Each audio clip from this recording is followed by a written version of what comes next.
Hello students, welcome to Sai India classes. मेरा नाम है राहुल सिंह और आज हम थर्ड वीडियो रिकॉर्ड कर रहे हैं द फ्रेंच रिवॉल्यूशन, जो आपकी 9th क्लास की चैप्टर है, चैप्टर 1 हिस्ट्री की।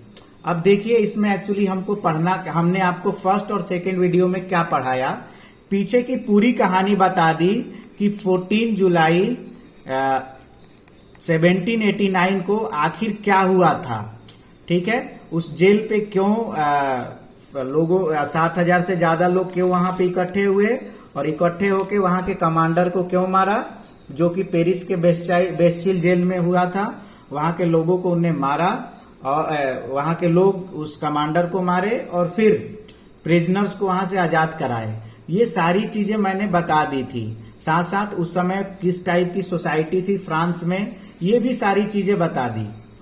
अब जैसे 14 जुलाई 79 का ये कांड हुआ, उसके बाद राजा को झुकना पड़ा। उसके बाद क्या हुआ, राजा को झुकना पड़ा। और क्योंकि मैंने आपको बताया कि राजा झुके थे, उनने फिर उसमें नेशनल असेंबली भी बने थी। मिराबेऊ और अबेसियस लोगों ने इसको ऐसा किया था। राजा को झुकना पड़ा और फिर राजा ने उस असेंबली पे साइन भी कर दी। और साइन करने के बाद फिर एक अफवाह फैलती है। अफवाह फैलती है क्या कि क्योंकि जो वहां पे स्टेट जनरल की मीटिंग हुई थी, तो स्टेट जनरल की मीटिंग में जो लोग गुस्साए हुए थे, तो फर्स्ट स्टेट वहां पे था, सेकेंड स्टेट भी था और थर्ड स्टेट भी था। अब उसमें लोग गुस्साए हुए थे और वहां से बाहर जाके और खुद को अपने नेशनल असेंबली उनने घोषित कर दी थी। अब एक्चुअली हुआ क्या कि ये सब होने के बाद एक अफवाह फैलती है कि सेकेंड स्टेट के लोगों ने थर्ड स्टेट के लोगों के फसल को बर्बाद करने के लिए, मतलब उनके क्रॉप्स को नुकसान पहुंचाने के लिए कुछ लोगों को भेजा है। ये सुन के जो थर्ड स्टेट के लोग हैं एकदम गुस्से से लाल हो गए, आग बबूला हो गए। और उनने क्या किया कि उनने सेकेंड स्टेट के लोगों के घरों पे अटैक कर दिया। और करने के बाद फिर सेकेंड स्टेट के लोग जो थे, सेकेंड स्टेट के लोग कौन थे, तो नोबिलिटी जो किंग और उनके मिनिस्टर्स के लोग थे, जो सरकार चलाते थे, उनके घरों पे अटैक कर लिया। उनके बहुत सारे पैसे लूट लिए। पैसे लूटने के बाद जो भी इंपॉर्टेंट कागज थे उनको जला दिया गया। आई बात समझ में। और इतना आग भड़का कि जो लुईस 16 है, हमारा लुईस 16 जो राजा था, उनने भी सरेंडर कर दिया उन लोगों के सामने। और फिर राजा को जेल में भेज दिया। ठीक है, अब वहां पे कुछ चेंजेज आए। क्या चेंजेज आए, तो चेंजेज आए कि पहला चेंज आया कि नो मोर प्रिविलेजेस, मतलब जो भी फैसिलिटी मिलती थी फर्स्ट और सेकेंड स्टेट के लोगों को, वो उसको हटा दिया गया। दूसरा क्या है कि जो किंग था उसके पावर को रिड्यूस कर दिया गया। ठीक है, किंग के पावर को रिड्यूस करा दिया गया।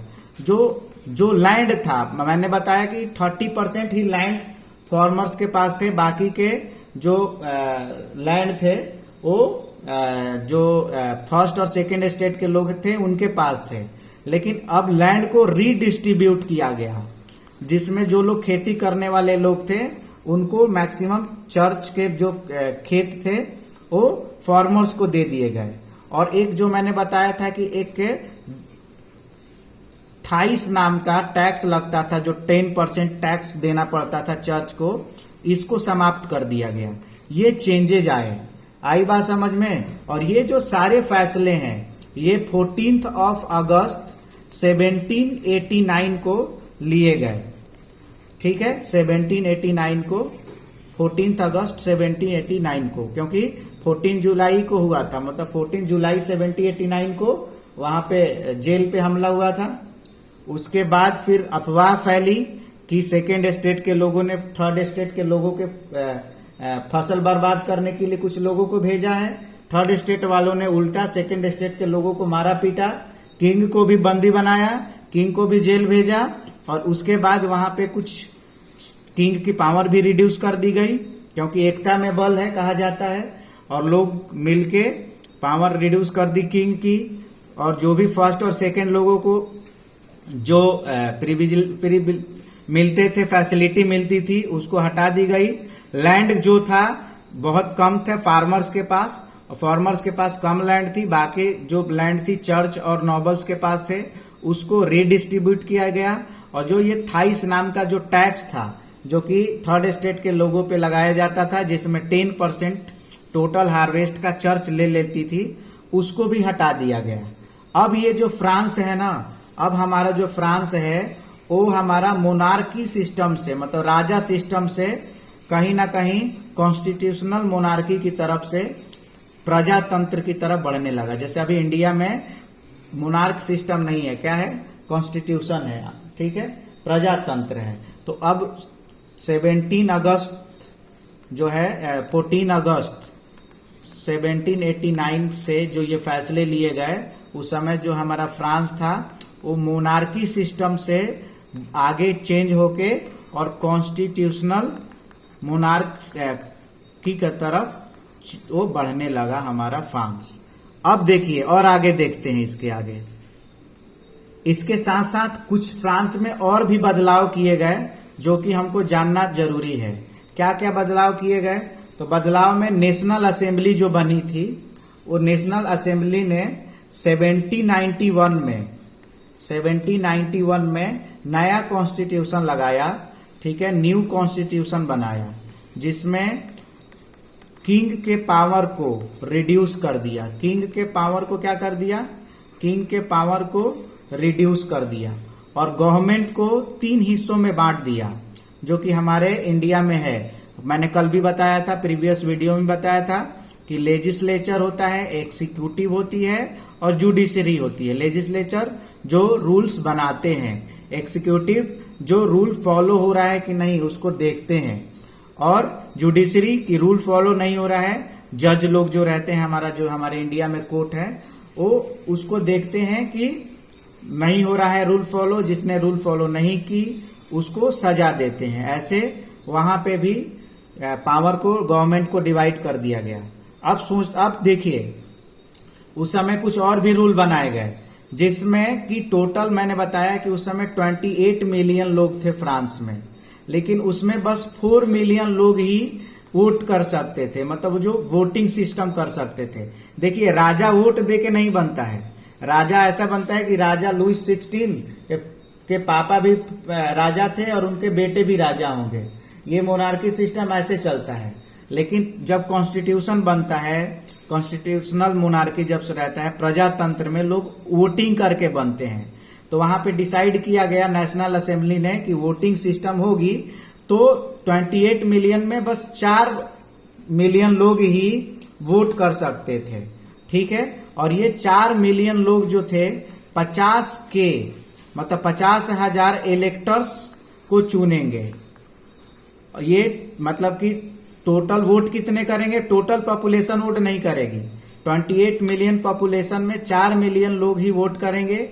ये 4 मिलियन लोग वोट करके, मतलब 4 मिलियन में लोग वोट करके और 50,000 मतलब 50,000 इलेक्टर्स को चुनेंगे और साथ साथ एक जज को चुनेंगे। ये 4 मिलियन लोग मिलके 50,000 इलेक्टर्स चुनेंगे और ये एक जज को चुनेंगे। अब ये फिर 50,000 जो इलेक्टर्स हैं, इन 50,000 इलेक्टर्स में से 745 नेशनल असेंबली के मेंबर्स चुने जाएंगे। इस टाइप का वहां पे सिस्टम बनाया गया। और ये जो 745 नेशनल असेंबली के मेंबर चुने जाएंगे, वो किंग पे कंट्रोल करेंगे, ठीक है। और किंग के साथ उनके मिनिस्टर्स पे भी कंट्रोल करेंगे। ऐसा सिस्टम बनाया गया। बात समझ में आ रही है? फिर से मैं एक बार रिपीट कर दे रहा हूं कि जब 14 जुलाई 1789 को ये सब हुआ, उसके बाद एक अफवाह फैली थी। अफवाह में लोगों ने किंग और उसके मिनिस्टर्स पे अटैक किया और किंग को समाप्त कर दिया, किंग की पावर को भी रिड्यूस कर दी। नया कॉन्स्टिट्यूशन बनाया। नया कॉन्स्टिट्यूशन में मैंने बताया कि कैसे गवर्नमेंट को डिवाइड किया गया, लेजिस्लेचर, एक्सिक्यूटिव, जुडिशरी में। साथ साथ वहां की वोटिंग सिस्टम में ये 28 मिलियन में बस 4 मिलियन पीपल ही वोट कर सकते थे अब ये कौन लोग वोट कर सकते थे मैं आगे बता दूंगा कि भाई ये 28 मिलियन में ये 4 मिलियन कौन लोग होंगे जो वोट करेंगे, इसको आगे मैं बताऊंगा। ये 4 मिलियन लोग मिलकर 25,000 इलेक्टर्स चेंज करेंगे और 1 जज चुनेंगे, और ये 50,000 जो इलेक्टर्स हैं फिर ये 745 उन्हीं में से 745 नेशनल असेंबली के मेंबर चुने जाएंगे जो किंग पे कंट्रोल करेगा और किंग के मिनिस्टर्स पे कंट्रोल करेगा। इसके साथ साथ मैं आपको अगर बताऊं तो यहाँ पे जितने भी लोग थे, जो ये आपके मन में ये क्वेश्चन होगा कि सर ये कौन 4 मिलियन लोग कौन थे जो वोट कर सकते थे और बाकी वो 24 मिलियन लोग क्यों नहीं वोट कर सकते थे, ऐसा कॉन्स्टिट्यूशन क्यों बना फ्रांस में, ये आपके अंदर एक प्रश्न होगा जरूर। तो उसका मैं बोलूं आंसर, तो उसका आंसर ये है कि देखिए उस समय उसका आंसर मैं देता हूं, साथ साथ एक दो चीज और बता दूं कि किंग के पास जो ये नया कॉन्स्टिट्यूशन बना, उसके पास किंग के पास एक वीटो का पावर आया। मतलब किंग की पावर तो घटा दी गई, लेकिन किंग को एक वीटो का पावर दिया गया, जिसमें कहा गया कि कुछ भी होगा हमारे देश में, फ्रांस में, तो बिना किंग के साइन के बिना कुछ नहीं होगा। मतलब कि कुछ भी लोग नेशनल असेंबली कुछ भी डिसाइड करे, किंग के पास एक पावर आया, क्या आया कि बिना वीटो का पावर, जिसमें ये पावर होता है जिसमें बिना किंग के मर्जी से, बिना किंग के साइन से कुछ भी चीज वो मतलब रूल में नहीं आएगी। अब आइए देखते हैं कि ये 4 मिलियन लोग कौन थे और 24 मिलियन लोग कौन थे जो वोट कर सकते थे। ये 4 मिलियन कैन वोट और दे कांट वोट। जो वोट कर सकते थे उनको वहां पे एक्टिव मेंबर्स कहा जाता था या फिर एक्टिव सिटीजन कहा जाता था। जो 4 मिलियन लोग कर सकते थे वोट, और जो 24 मिलियन लोग वोट नहीं करते थे उनको पैसिव, एक्टिव और पैसिव वॉइस होता है ना, ऐसे ही उनको पैसिव सिटीजन कहा जाता था। अब ये आखिर कौन लोग थे भाई जो वोट कर सकते थे, तो इसमें इनका कंडीशन ये था कि जिनका सेक्स मेल हो, मतलब जो मेल हो, कोई भी औरतों को वहां पे वोट करने का अधिकार उस समय कॉन्स्टिट्यूशन ने, नए वाले कॉन्स्टिट्यूशन ने नहीं दिया। जो मेल होंगे और जिनकी एज 24 ईयर से ज्यादा होगी वही वोट कर सकते हैं। जैसे हमारे अभी इंडिया में है कि 18 ईयर से ज्यादा के लोग ही वोट कर सकते हैं, 18 ईयर के लोगों का वोट नहीं। जैसे अभी गवर्नमेंट मोदी जी की बनी है तो उसमें आपका कोई रोल नहीं है, जिनका किसने वोट दिया है, जिसने 18 ईयर से ज्यादा का है। उसी समय वहां पे उस समय कौन वोट कर सकते थे, जिनका सेक्स जो है मेल हो, जो मेल हो और जो 25 ईयर से बड़े हो, ऐसे 4 मिलियन लोग उस समय वहां थे, वो वोट कर सकते थे और उनको एक्टिव सिटीजन कहा जाता था।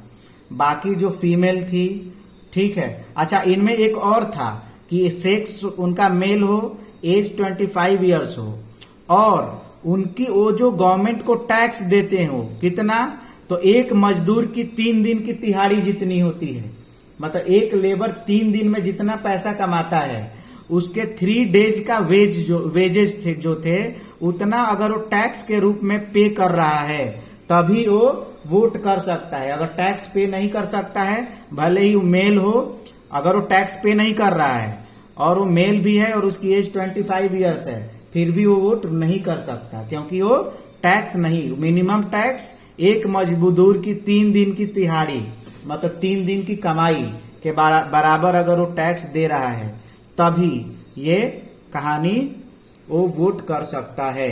तो वोटिंग सिस्टम के बारे में हमने बताया, साथ साथ हमने बताया कि किंग के पास एक अच्छी पावर आ गई वीटो की, जिसमें बिना किंग के मर्जी के कुछ भी पॉसिबल नहीं था। साथ साथ कॉन्स्टिट्यूशन में कुछ और भी चीजों को रखा गया, जैसे आप जानते ही हो, right to speak, right to equality, right to given to all, ये सब रहती हैं, ठीक है। और ये सब राइट देने की जिम्मेदारी गवर्नमेंट ने ली, और उस पे अगर कोई नहीं दे रहा है तो उसको सजा देने की भी जिम्मेदारी गवर्नमेंट ने अपने ऊपर ली। ये जो राइट टू स्पीच होता है, राइट टू क्या रहता है, right to speech, right to equality, ठीक है, ये सारे ये जो राइट्स होते हैं, ह्यूमन राइट्स जो बेसिक रहते हैं, ये भी इनने साथ में इनको दिया। अब नेक्स्ट वीडियो में हम पढ़ेंगे कि अब अच्छा इसी वीडियो में कर देते हैं कि ये जो नया कॉन्स्टिट्यूशन बना तो इस पे बेचारे ने जो लुईस 16 था उसने साइन कर दिया डर से। क्यों? क्योंकि कुछ ही दिन पहले उसको बड़ी पकड़ के लोग पीटे थे। ठीक है, अब इसके बाद क्या हुआ नेक्स्ट वीडियो में हम देखेंगे। God bless you.